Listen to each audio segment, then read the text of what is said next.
ہر قسم کی تعریف و ثنا اللہ ہی کے لیے ہے جو اپنی عظمت، سلطنت اور کبریائی میں بلند و بالا ہے، اور جو اپنی مجد، بزرگی، عزت اور بلندی میں مقدس ہے۔ اسی کے لیے بہت زیادہ اچھی اور بابرکت تعریف ہے، جس نے ہمارے اوپر بکثرت کرم و بخشش کیا ہے اور بہت زیادہ نعمتوں سے نوازا ہے۔ میں اس ذات پاک کی تعریف کرتا ہوں اور اس کا شکر گزار ہوں، اور مزید اس کی فضل و نعمتوں کا طلبگار ہوں، اور میں گواہی دیتا ہوں کہ اللہ کے علاوہ کوئی معبود برحق نہیں ہے، وہ تنہا ہے، اس کا کوئی شریک نہیں ہے۔ ایک ایسی گواہی جس کے ذریعہ اس سے ملاقات کے دن کامیابی و کامرانی کی امید کرتا ہوں، اور میں گواہی دیتا ہوں کہ ہمارے سردار اور نبی محمد علیہ السلام اللہ کے بندے اور اس کے رسول ہیں، اور اس کے سب سے افضل رسول اور آخری نبی ہیں۔ اللہ کی رحمت، سلامتی اور برکت نازل ہو آپ پر اور آپ کے آل و اولاد پر، آپ کے صحابیوں پر، اولیاء پر، تابعین پر اور ان کے احسان کے ساتھ اتباع کرنے والوں پر، اور بہت زیادہ بابرکت سلامتی نازل ہو قیامت کے دن تک۔ اما بعد، اے لوگو، میں اپنی ذات اور آپ کو اللہ کے تقوی کی نصیحت کرتا ہوں۔ چنانچہ اللہ سے ڈرو، اللہ تعالیٰ آپ سب پر رحم فرمائے۔ اس سے اپنی طاقت بھر ڈرو، کیونکہ اسی نے تمہارے اوپر اپنی نعمتوں اور فضل کی اتنی زیادہ بارش کی ہے جس کے شکریہ میں تم کوتاہ رہے ہو، اور ڈرانے والے نے اس کے انذار یعنی ڈراوے کی خبر تم کو دے دی ہے۔ اگر تم سنتے ہو، اس سے خوف کھاؤ، کیونکہ اس کا تقوی اور خوف ہی سب سے بہتر حفاظتی ذریعہ ہے، اور اسی میں منافست اور مسابقت کرو، اور جان لو کہ موت کا وقت مقرر ہے، اور ہر غائب کو واپس ہونا ہے، اور ہر عمل کا بدلہ اور ثواب ہے، اور تم اپنے رب کی طرف جانے والے ہو، اور اپنے سابقین کی راہ پر چلنے والے ہو، اور جس ذات پر کوئی چیز مخفی اور پوشیدہ نہیں رہتی ہے اسی پر تم پیش کیے جاؤ گے۔ اللہ تعالیٰ کا فرمان ہے، لوگوں کے حساب کا وقت قریب آ گیا اور وہ ہیں کہ غفلت میں منہ موڑے ہوئے ہیں۔ سورہ انبیاء آیت نمبر 1۔ اے مسلمانوں، اللہ نے لوگوں کی تخلیق ایک نفس اور جان سے کی ہے۔ فرمان الہی ہے، اے لوگوں، اپنے رب سے ڈرو جس نے تم کو ایک جان سے پیدا کیا۔ سورہ نساء آیت نمبر 1۔ ایک نفس، لیکن جو اللہ کی حکمت و قدرت سے مختلف صفات، الگ خصوصیات اور جدا جدا اوصاف کے حامل ہوتی ہے، اور مختلف حالات میں زندگی گزارتی ہے، جس کو مختلف خواہشات، شبہات، پسندیدہ چیزیں اور ناپسندیدہ چیزیں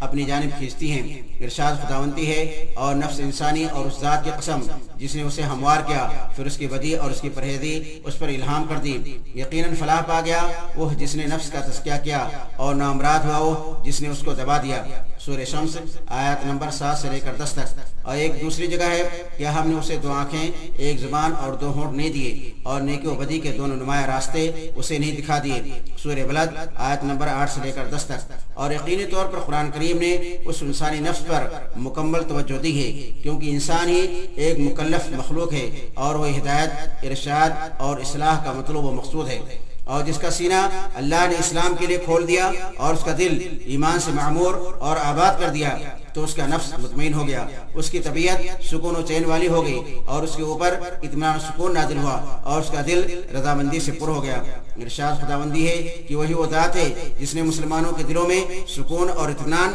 ڈال دیا تاکہ ان کے ایمان میں ایک اور ایمان زیادہ ہو جائے۔ سورہ فتح آیت نمبر 4۔ ایک دوسری جگہ ارشاد فرمایا کہ جس نے میری ہدایت کی اتباع کی تو نہ اسے خوف ہوگا اور نہ ہی وہ غمگین ہوں گے۔ سورہ بقرہ آیت نمبر 38۔ اور حدیث میں ہے کہ ایمان قتل کرنے سے معنی ہے اس سے روکتا ہے، مومن قتل نہیں کرتا ہے۔ یہ روایت ابو داؤد کی ہے، اور فتق کا معنی قتل کرنا ہے۔ اللہ اکبر۔ اللہ کے بندو، کتنے مسلمان ایسے ہیں جن پر ہموم اور غموم، رنج و غم ٹوٹ پڑے، لہذا اس نے وضو کیا اور پاک صاف ہو کر اپنے گھر کے کسی کونا میں بیٹھ گیا یا کسی مسجد میں چلا گیا، پھر جتنا اس کے لیے میسر ہوا قرآن کی تلاوت کی، یا جتنا اس کے لیے مکتوب تھا اتنی نماز پڑھی، چنانچہ اس کے غم و پریشانیاں دور ہو گئی۔ چنانچہ وہ ایسے کھڑا ہوا گویا کہ کسی لا علاج بیماری سے شفا پا گیا ہو۔ اور کتنے مسلمان ہیں جو سوتے وقت اپنی داہنی کروٹ لیٹا اور اس نے قرآن کی بعض آیتیں تلاوت کی یا کچھ دعائیں اور وظیفہ پڑھا، چنانچہ وہ اللہ کی حفاظت اور نگرانی میں خوش و خرم، اطمینان و سکون کے ساتھ سو گیا۔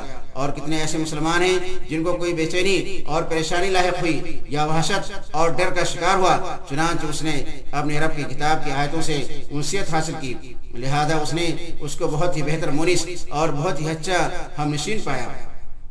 اور کتنے ایسے مسلمان ہیں جو غربت و محتاجی کا شکار ہوئے یا ان کو فاقہ نصیب ہوا تو اس نے اللہ کی کتاب میں اپنی آسودگی اور تونگری پائی، اور کتنے ایسے مالدار ہیں جو اپنی مالداری اور ثروت کی وجہ سے طغیانی اور سرکشی میں گرنے والے تھے، لیکن ان کے مولا نے ان کو اپنی کتاب کی آیتوں سے اس میں گرنے سے بچا لیا۔ چنانچہ پردہ اس کے سامنے سے ہٹ گیا اور اس نے نعمتوں کو یاد کیا اور اللہ کے پاس موجود چیز کا متلاشی ہوا۔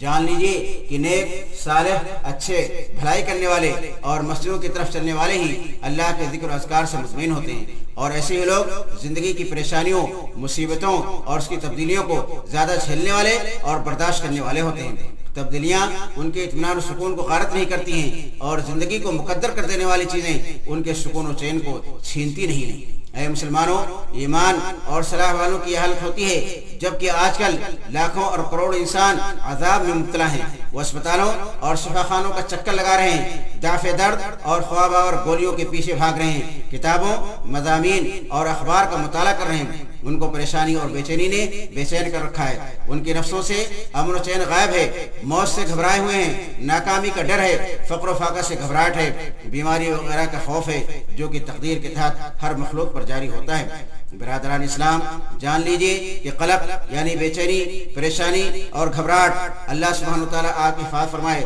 اور اس سے سلامتی میں رکھے، ایک نفسیاتی تاثر اور گھبراہٹ ہوتی ہے جو انسان کو اس وقت لاحق ہوتی ہے جب اسے حاضر یا مستقبل میں کسی خوف یا خطرہ کا احساس ہوتا ہے، اور گھبراہٹ و بے چینی کے شکار انسان کی زندگی تاریک زندگی ہوتی ہے، اور ساتھ ہی اسے اپنے ارد گرد کے لوگوں اور چیزوں کے بارے میں بہت ہی برا گمان ہوتا ہے، اس کے اوپر اکتاہٹ، تنگی، توتر، گھبراہٹ اور بے چینی کے احساسات کا غلبہ ہوتا ہے، اس کو کسی پر اعتماد اور بھروسہ نہیں ہوتا ہے، بلکہ اس کی نگاہ میں تمام لوگ سرکش، حسد کرنے والے اور بغض و کینہ رکھنے والے ہوتے ہیں، یہاں تک کہ لوگوں کا کہنا ہے کہ جرم کا ارتکاب کرنے والے کے پیچھے قلق و بے چینی ہوتی ہے جو اس کو اس جرم کے کرنے پر ابھارتی ہے، یا موت کا ڈر ہوتا ہے، یا فقر و فاقہ کا خوف ہوتا ہے، یا کسی بیماری کا اندیشہ ہوتا ہے، یا ناکامی کا گمان ہوتا ہے، یا اس کے علاوہ اور بھی بہت سارے اسباب و عوامل ہوتے ہیں جس سے کہ زندگی بھری ہوئی ہے۔ بلا شبہ اس پریشان، بے چین اور گھبراہٹ میں مبتلا انسان نے اس دنیا کو اپنے سب سے بڑا رنج اور غم بنا لیا، جس کے نتیجہ میں اس کی بے چینی اور بڑھ گئی اور اس کی بے خوابی میں اضافہ ہو گیا، اور جس کا مقصد محض دنیا ہو تو اللہ تعالیٰ فقر و محتاجی کو اس کی آنکھوں کے سامنے کر دیتا ہے، اور دنیا سے اس کو صرف اتنا ہی ملتا ہے جتنا مکتوب اور مقدر ہے۔ پھر یاد کرو، اللہ تعالیٰ آپ سب پر اپنی رحمت کرے اس دعا کو کہ اے اللہ تو دنیا کو ہمارا سب سے بڑا مقصد نہ بنا۔ اب خود سوچئے کہ راحت و آرام کیسے مل سکتا ہے جب دنیا ہی ہماری آخری آرزو اور انتہائی امید ہو، اور سکون اطمینان کیسے حاصل ہو سکتا ہے جبکہ دنیا ہی ہماری تگودو اور بھاگ دوڑ کا مقصد ہو۔ اے اللہ کے بندو، نفسیاتی سکون اور اطمینان دل ایک بہت بڑی نعمت ہے، اس کی قیمت کو وہی جانتا ہے جو اس سے محروم ہے، لیکن جو بے خوابی کا شکار ہے، نیند نہیں آتی ہے یا مضطرب و بے چین ہے تو اس نعمت کے معنی کو جان لیتا ہے۔ اللہ کا فرمان ہے، اور اس کی نشانیوں میں سے تمہارا رات اور دن کو سونا اور تمہارا اس کے فضل کو تلاش کرنا ہے۔ سورہ روم آیت نمبر 23۔ اور جو اطمینان دل سے محروم ہو گیا تو اس کے سامنے احوال تاریک ہو جاتے ہیں اور اس کے سینہ کو ہموم و غموم اپنا اڈا بنا لیتے ہیں، لہذا اس کی نیند اڑ جاتی ہے، آرام اس سے چھن جاتا ہے اور دنیا اس کی آنکھوں میں تاریک ہو جاتی ہے۔ اے مسلمانوں، یقینی زمانہ کے لوگ لاچار و مجبور ہیں، جبکہ وہ انسانی نفس کا اللہ سے تعلق کاٹ کے مطالعہ کرتے ہیں، جبکہ اللہ ہی اس کا پیدا کرنے والا، اس کی تدبیر کرنے والا اور اس کے احوال و معاملات کی تقدیر کرنے والا ہے۔ لوگ ماحولیات، فیملی اور معاشیات کے بارے میں گفتگو بحث کرتے ہیں، لیکن ہدایت، گمراہی، کفر، ایمان، اطاعت اور عبادت کے بارے میں بحث و گفتگو نہیں کرتے ہیں۔ چنانچہ ان کے نزدیک معیار اور پیمانہ بدل گیا ہے، مقیاس گڑبڑ ہو گیا ہے، فضائل اور خوبیاں پگھل گئی ہیں، اقدار و روایات برباد ہو گئے ہیں، اخلاق میں گراوٹ آ گئی ہے، لہذا حلول اور سلوشن سے ان کو کوئی فائدہ نہیں ہے، اور نہ ہی ان کے تجربہ گاہوں و تجربات نے ان کو کوئی فائدہ دیا ہے۔ یہ ان کی گمراہی اور انحراف ہے کہ انہوں نے خواہشات کو کنٹرول کرنے کا نام اندرونی نفس کشی رکھا ہے، اور گناہ کا احساس ان کے نزدیک ایک گرہ اور گانٹھ ہے، بلکہ ان کے ہاں اگر کوئی عورت اپنا بوائے فرینڈ بنا کے اس کے ساتھ حرام طریقے سے زندگی نہیں بسر کرتی ہے تو ایسی عورت بیمار اور ساز تصور کی جاتی ہے۔ ہم اللہ سے فطرت کے پلٹ جانے سے پناہ مانگتے ہیں۔ چنانچہ برائے انصاف اس تہذیب و تبدل کے اصول و ضوابط اور اس کے افکار و آرا نیز انسان اور اس کے نفس کے بارے میں نظریات کے اندر پائے جانے والے اس ہلاکت خیز انحراف کی ان کے دانش مندوں اور عقل مندوں نے بھی کڑی تنقید کی ہے۔ لہذا انہیں انصاف پسندوں میں سے ایک نے تحریر کیا ہے کہ ہمارے اور اللہ کے درمیان ایک ناجدا ہونے والا تعلق ہے، اسی وجہ سے اگر ہم اللہ کے تابعدار فرمانبردار رہتے ہیں تو ہماری آرزویں اور امیدیں پوری ہوں گی اور ہم کو امن و اطمینان بھی حاصل ہوگا۔ اور ایک دوسرے کا کہنا ہے کہ گھبراہٹ اور بے چینی کا سب سے بڑا علاج ایمان ہے۔ وہ یہ بھی کہتے ہیں کہ ایمان استقامت، ثابت قدمی، گھبراہٹ، بے چینی اور توتر کو دور کرنے اور نفسیاتی بیماریوں سے شفا یابی کی گارنٹی ہے۔ اور ایک دوسرے نے لکھا ہے کہ نفسوں اور اعصاب میں سکون و اطمینان بکھیرنے کا سب سے قریبی راستہ نماز ہے۔ ہاں اللہ کے بندو، جان لیجئے کہ انسانی نفس کی مناعت اور سماج کی حفاظت کے لیے اللہ پر ایمان لانے اور اس کی ہدایت پر گامزن ہونے سے زیادہ بڑا فائدہ مند، نفع بخش اور زیادہ تیز کوئی اور چیز نہیں ہے، کیونکہ ایمان امن و امان کا ذریعہ ہے، امید و آرزو کا سبب ہے، اور امید سکون و چین کا وسیلہ ہے، اور سکون و چین سعادت و خوش نصیبی کا سبب ہے۔ اسی وجہ سے سکون کے بغیر سعادت نہیں، ایمان کے بغیر سکون نہیں۔ معلوم ہوا کہ ایمان ہی غذا و خوراک، دوا و علاج اور روشنی و نور ہے۔ ایک صاحب ایمان، مضبوط عقیدہ، اچھی عبادت، بہترین اعتماد و بھروسہ، بہت زیادہ عبادت والا، زیادہ تابعدار فرمانبردار، لمبی خشوع، دائمی ذکر، گہری فکر، نیک عمل کا پابند، کشادہ سینہ والا، بڑی امید والا اور زیادہ نیک فال والا ہوتا ہے۔ وہ اپنے ماضی پر رو رو کے افسوس کرنے والا نہیں ہوتا ہے اور اپنی موجودہ زندگی ناگواری اور ناراضگی میں بسر نہیں کرتا ہے، اور اپنے مستقبل کا خوف زدہ اور بے چین وہ پریشان ہو کر انتظار نہیں کرتا ہے۔ علامہ ابن قیم کا فرمان ہے کہ اپنی خوشی اور شادمانی کو بے چینی اور پریشانی سے خراب نہ کرو اور نہ اپنی عقل کو نحوست سے برباد کرو، کیونکہ اگر تم اپنی حالت پر غور و فکر کرو گے تو تم پاؤ گے کہ اللہ تعالی نے تم کو بہت ساری چیزیں بغیر مانگی ہوئی عطا کی ہیں۔ اسی وجہ سے مکمل اعتماد اور بھروسہ رکھو کہ اللہ نے تم سے تمہاری کوئی رغبت والی چیز صرف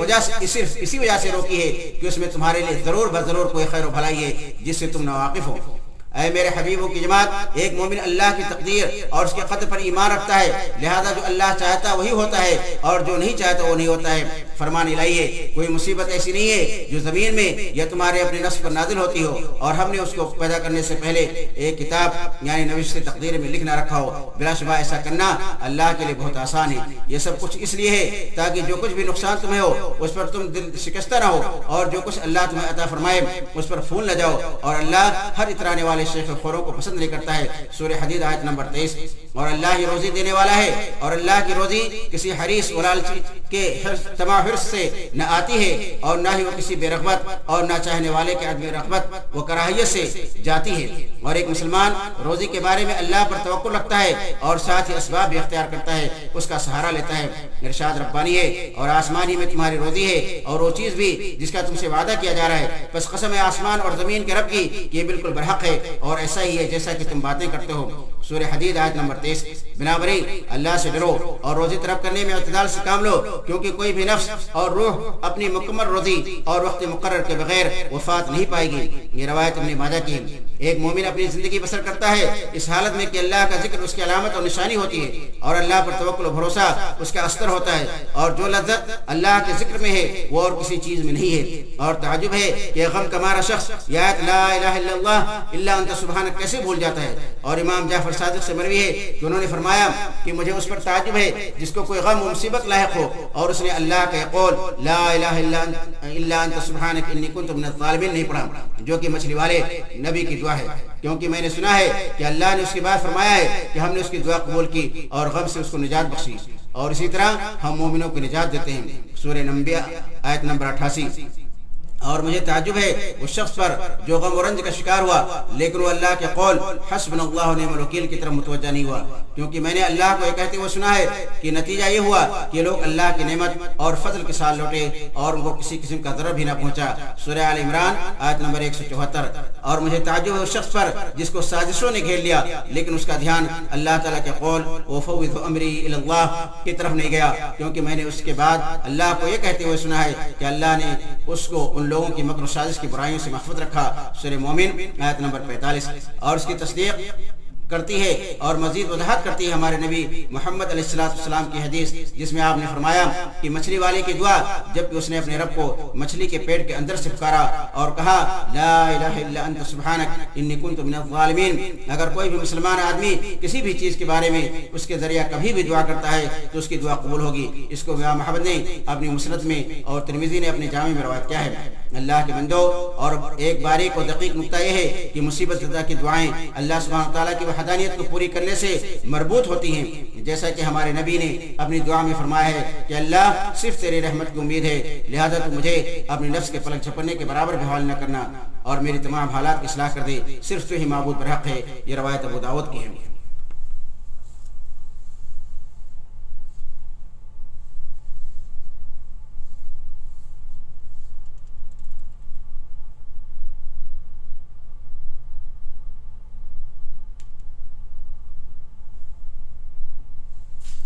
تمام طرح کی تعریف اللہ ہی کے لیے ہے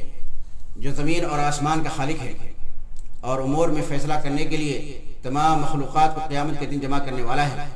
اور میں گواہی دیتا ہوں کہ اللہ کے علاوہ کوئی معبود برحق نہیں ہے، وہ اکیلا ہے، اس کا کوئی ہمسر نہیں ہے۔ ایسی گواہی جس سے گواہ بدلہ کے دن خوش ہوگا، اور میں گواہی دیتا ہوں کہ ہمارے سردار اور نبی محمد علیہ السلام اللہ کے بندے اس کے رسول ہیں، تمام رسولوں کے پیشوا اور آخری نبی ہیں۔ اللہ کی رحمت، سلامتی اور برکت نازل ہو آپ پر اور آپ کے اہل خانہ پر جو برگزیدہ اور معزز سردار ہیں، اور آپ کے روشن بابرکت اور شریف صحابیوں پر اور تابعین پر اور ان سب پر جنہوں نے بھلائی کے ساتھ ان کی اتباع کی اور ان کے طریقہ پر چل کر ہدایت یاب ہوئے، ان سب پر بہت زیادہ اچھی اور بابرکت سلامتی نازل ہو۔ اما بعد، اے مسلمانوں، جان لیجئے کہ ایسی گھبراہٹ اور بے چینی جو بھلائی کی رغبت دلانے والی اور کام و عمل پر اکسانے والی ہو تو وہ قابل تعریف بے چینی ہے، بلکہ یہ سراسر خیر، بھلائی، فضل اور نعمت ہے، کیونکہ فرمان ربانی ہے، اور جو لوگ دیتے ہیں، جو کچھ بھی دیتے ہیں، اس حال میں کہ ان کے دل خوف زدہ ہوتے ہیں کہ ان کو اپنے رب کی طرف لوٹ کے جانا ہے، یہی لوگ بھلائیوں میں جلدی کرنے والے اور اس کی طرف سبقت کرنے والے ہیں۔ سورہ مومنون آیت نمبر 60 اور 61۔ معلوم ہوا کہ احتساب نفس اور کوتاہی کے ڈر سے گھبراہٹ اور بے چینی مخلص مومن کی صفت ہے، جبکہ لاپرواہی اور بے فکری منافقین کی صفت ہے۔ حضرت حسن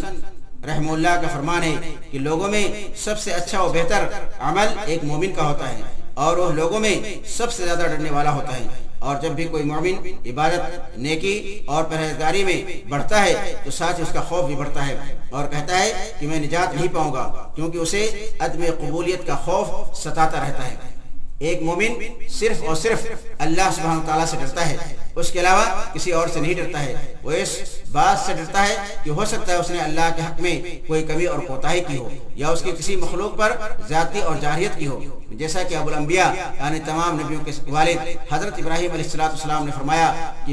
کہ اور میں ان چیزوں سے کیسے ڈروں جن کو تم نے شریک بنایا ہے، حالانکہ تم اس بات سے نہیں ڈرتے کہ تم نے اللہ کے ساتھ ان چیزوں کو شریک ٹھہرایا جن پر اللہ تعالیٰ نے کوئی دلیل اور سند نازل فرمائی ہے۔ سو ان دو جماعتوں میں سے امن کا زیادہ حقدار کون ہے؟ بتاؤ اگر تم کچھ علم رکھتے ہو۔ سورہ انعام آیت نمبر 81۔ چنانچہ اے لوگو، سن لیجئے، اللہ سبحانہ تعالیٰ سے ڈریے، اللہ آپ سب پر رحم فرمائے، اور ڈرتے ہوئے کام کیجئے اور ہوشیار رہتے ہوئے محنت کیجئے، چوکنا رہتے ہوئے دوڑ دھوپ کیجئے، اور اس کے مومن بندوں کا مقولہ اور بات ہمیشہ اپنے ذہن میں رکھیں کہ ہم پہلے اپنے گھر والوں میں ڈرتے ہوئے زندگی بسر کرتے تھے۔ سورہ طور آیت نمبر 26۔ اور اب درود و سلام بھیجیے اس امت کے نبی کریم صلی اللہ علیہ وسلم پر اور اس امت کے سب سے افضل شخص ابو بکر، عمر اور عثمان علی پر۔ اے اللہ